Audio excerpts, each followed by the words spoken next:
So anyway, I'm finna leave. We're leaving Canada. Figured I'd make a little short vlog about how I met these mugs.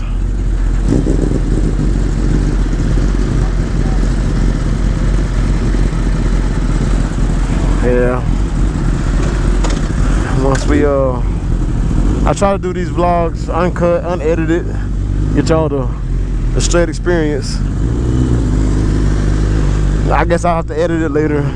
I did do a lot of recording today while we was out, so I'm definitely have to do at least some cutting and some trimming of some clips. But I'm gonna tell y'all how I met these Tiger and Mezz. So I ended up meeting, I had heard of Mezz first, but I ended up meeting Tiger first. Tiger had a video of him on his R6 kickstand. When he was on his R6, he was racing some Hellcats, and I kept seeing it pop up on my YouTube feed, but I never did know who he was. And I don't remember if I subscribed or not, but I think it ended up recommending me another video. He had an FZ07 at the time, and then right after that, he ended up getting this R1M. So, of course, we was the Texas hard hitters. We was always looking for new races. I think one of the homies, rest in peace, Javier, I think he had actually told us, she's like, hey, you know, this cat Tiger's got an R1M that made 190 horses on the dyno. And I'm like, yeah, I don't believe it. I'm like, but if we run into him, it's gonna be a race. We're gonna see what this 190 looks like. And so I think one day me, Jelly, and the homie Solo, we was out. We was out one day, and it was a Sunday, and at our Fuel City, they used to have like a little Sunday meetup. Bikers would go and, you know, eat tacos and chill. And we decided to go out by ourselves. And I ended up running into Tiger. I ended up running into Tiger while we was out. And I kind of introduced myself. Hey, I'm Warren G, blah, blah, blah, blah, blah. Texas hard hitters. I want to, will you race? You know, I saw your bike made a lot of power. And he goes, yeah, I'll race. So we went out and we raced. So pretty much what happened was Tiger beat me. My Honda would get off fast. But like I said, it was, you know, my 150 horses at the wheel, you can only keep you out in front so long. He came around me, so he beat me and Solo, the homie Mezz. He beat me and Solo, and Jelly at the time had a bone stock. I say bone stock, let me take that back. He had he had just got his BMW S1000RR, and I think he had an Acura exhaust on it, but it was stock. It hadn't been tuned. Slayer's tune wasn't on it at the time. Anyway, we don't get into that right now either. www.slayertuning.com. We're gonna leave it at that. But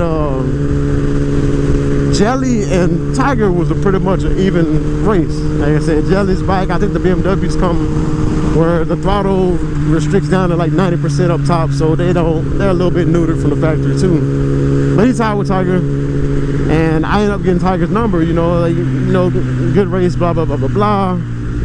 See if you want to come out and race with us on a later date. And he was like, yeah, I'm always down to race, make some videos. And that's how I met Tiger.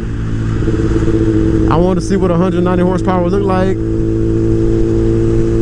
Long story short, Tiger's bike, I don't know about the dyno of the place. I know it's a local shop. His bike definitely wasn't 190 horsepower on the street, I should say.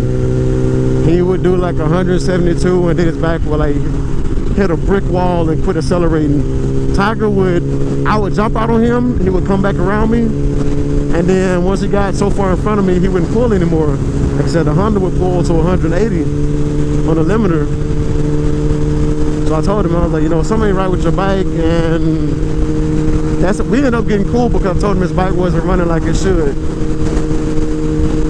So kind of close to the same time, the homie Mezz had came out one day. Mezz used to be a part of a blasting crew, I guess you could call them. Point A to point B, it might be an 8-mile race, like from here to, you know, anywhere 8 miles, ready, set, go, first one there wins.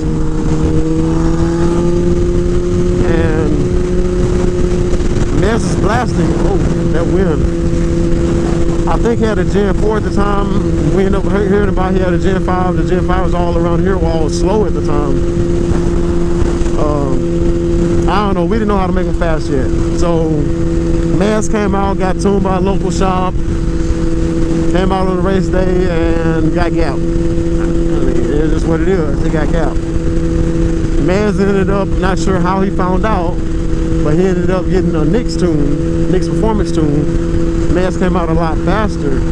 And one day, I think the homie Jelly's chain had broke on his BMW, and we were sitting there beside the road with Jelly, because we never leave our riders behind, you know. We look at the guys we ride with like our brothers. We out here doing crazy stuff with each other, you know. We're in the same lane, 200 miles an hour. You got to be able to trust the guy that's beside you. Stuff is dangerous, you know. So we ended up getting real cool. I had my Gen 5 at the time, man. It wasn't nothing special. I think it was pretty much stock. I think I had it flashed with the stock hat, stock filter, stock everything. I think I just had it flashed, but me and Mezz ended up talking about the problems with the steering damper. And once I ended up getting my exhaust and started attempting to tune my bike, Mezz one day came out on E85, and y'all seen the videos. He was always doing these 100-mile-an-hour power wheelies, and you wait till you get way out in front of him, and here he is with his top end charge. I think he was the first one around here to start running 85. So once I started getting my bike a little bit faster, before any of this serious stuff, he was the guy to beat. He was my benchmark. That's why I have so many races of me versus Mezz. You know, I was on pump, he was on E, and I wanted to be as fast as he was. And so we ended up getting real close. You know what I'm saying? Friendship on a brother level. Like I was always saying, it's my hermano, it's my brother. I know where he lives, he knows where I live. He's a guy that, same as Tiger, they will be invited to any major events I have going on. Because I look at them more as they're somebody I ride with. You know, that's my family, you know. And they would say the same, you know. Some guys let the egos go to this race and stuff. My old crew, the old Texas Harrier crew, was like family, man. We would be out, I could be at work. Somebody would get in our group chat and say, hey, I got a flat tire, this is where I am. And somebody was gonna try to get them help. Somebody was either gonna take off work and go get them, or send somebody to go get them. That's what I'm talking about. We had a strong ass crew, a good brotherhood behind it. So I look at racing differently than a lot of guys. A lot of guys taking this racing stuff to where all I do is want to be the fastest. Oh man, that's another topic for another video. But like I said, those are my brothers. Y'all would always see me tagging them, giving them shout outs on the gram, or putting little clips up of YouTube racing them. We go out and we eat. Like I said, I talk to these guys on a daily basis. It doesn't even have to be about racing. Well, anyway, that's how I ended up meeting Tiger and Zx10Mezz. But that's a quick little vlog. We just came back from Canada. I'm back in Texas. On my way back to the crib. So y'all stay safe. I appreciate all of the comments about my uncle. You know, it is what it is. I don't want to sit home and be depressed. You know, I mean, it's a sad time.